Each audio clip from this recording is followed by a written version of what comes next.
एक घने जंगल के किनारे बसे छोटे से गांव में एक गरीब कुम्हार रहता था। उसका नाम था राघव। मिट्टी के बर्तन बनाकर वो अपने बूढ़े पिता और छोटे भाई का पेट पालता था। गांव में लोग कहते थे कि राघव मेहनती है, लेकिन उसकी किस्मत साथ नहीं देती। दरअसल उसके बनाए बर्तन बहुत साधारण लगते थे। न उनमें चमक होती थी, न संतुलन। गांव के दूसरे कुम्हार उससे कहीं बेहतर काम करते थे और लोग उनके यहां से ही बर्तन खरीदते थे। राघव की हालत दिन ब दिन बिगड़ती जा रही थी। कभी कभी तो उसे अपनी मेहनत के बदले 2 वक्त की रोटी भी मुश्किल से मिलती थी।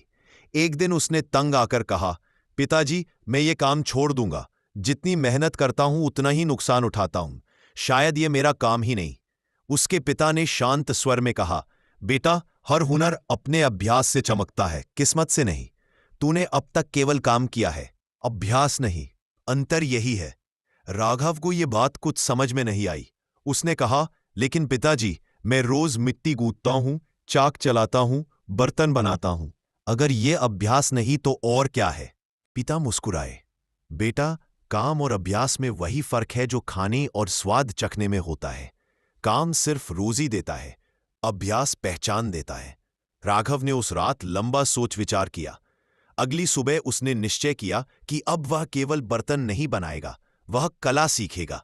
उसने तय किया कि जब तक उसका बनाया बर्तन देखकर कोई वाह न बोले, तब तक वह संतुष्ट नहीं होगा। उसने जंगल के किनारे एक छोटा सा शेड बना लिया, जहां वह रोज कई कई घंटे मिट्टी को समझने में लगाता। कभी वह मिट्टी की बनावट देखता, कभी पानी की मात्रा बदलता, कभी चाक की गति को धीमा करता। धीरे धीरे उसने महसूस किया कि मिट्टी भी बोलती है।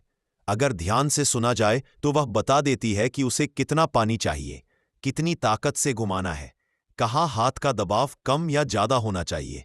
राघव ने अभ्यास को खेल बना लिया था। दिन बीतते गए। कई बार उसके बर्तन टूट जाते, कई बार सूखते सूखते फट जाते, पर अब वह गुस्सा नहीं करता था। वह हर असफलता में एक सीख ढूंढता था। एक दिन गांव में एक प्रसिद्ध कुम्हार गौरंग महाराज आए। कहा जाता था कि उनके बनाए बर्तनों में इतनी सुंदरता होती थी कि राजा भी उन्हें उपहार में मंगवाते थे। गांव वालों ने उनका स्वागत किया और कई कुम्हार उनके पास सीखने पहुंचे। राघव भी चुपचाप उनके पास गया और बोला, गुरुजी, क्या आप मुझे सिखाएंगे? गौरंग ने उसकी आंखों में देखा और कहा, तुम्हारे हाथ मिट्टी से सने हैं, पर उनमें तलाश है।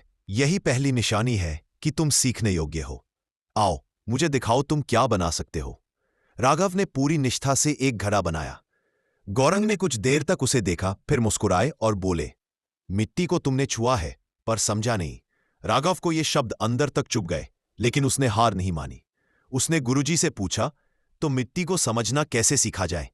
गौरंग बोले, जब तक तुम्हारे हाथ मिट्टी को आकार नहीं देते, बल्कि मिट्टी तुम्हारे हाथों को दिशा देने लगे, तब समझो तुमने उसे समझ लिया। यह बात राघव के दिल में उतर गई। उस दिन के बाद वे सुबह सुबह नदी किनारे जाता, मिट्टी को छूता, महसूस करता कि कौन सी मिट्टी को कितना पानी चाहिए, कौन सी जल्दी सूखती है, कौन सी देर से। धीरे धीरे वह मिट्टी से एक रिश्ता बनाने लगा। 3 महीने बीते। गौरंग महाराज ने गांव छोड़ने से पहले फिर सभी शिष्यों से बर्तन बनवाए।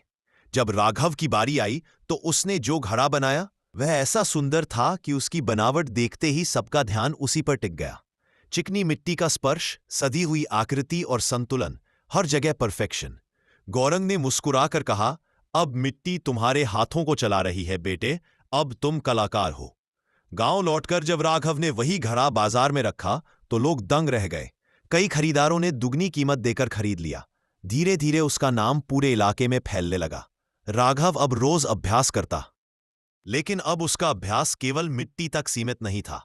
उसने अपने जीवन में भी अभ्यास को उतार लिया था। समय पर उठना, मन को शांत रखना, काम में धैर्य रखना। 1 साल बाद उसी गांव में राजा के मंत्री आए। उन्हें राजमहल के लिए बर्तन चाहिए थे, सुंदर, टिकाऊ और खास। उन्होंने गांव के सभी कुम्हारों को बुलाया। सैकड़ों बर्तन सजाए गए, लेकिन जब राघव का घड़ा सामने आया तो मंत्री ने बस एक ही शब्द कहा, यही चाहिए। राजमहल में जब वह घड़ा रखा गया तो स्वयं राजा ने उसकी प्रशंसा की और पूछा, किसने बनाया यह घड़ा? मंत्री ने कहा, गांव के एक साधारण कुम्हार, राघव ने। राजा ने आदेश दिया कि उस कलाकार को दरबार में बुलाया जाए। जब राघव पहुंचा तो राजा ने पूछा, क्या तुम्हारे पास कोई रहस्य है जिससे तुम्हारे बर्तन इतने सुंदर बनते हैं? राघव ने मुस्कुराकर कहा, महाराज, मेरा रहस्य सिर्फ एक है, अभ्यास। मिट्टी को आकार देता था, अब मिट्टी मुझे आकार देती है। पहले मैं समय में काम करता था, अब समय मेरे साथ काम करता है। राजा इतने प्रभावित हुए कि उन्होंने राघव को राजकुमार घोषित कर दिया और उसका काम राज्य भर में प्रसिद्ध हो गया। अभ्यास वो दीपक है जो अंधेरी किस्मत को भी उजाला बना देता है।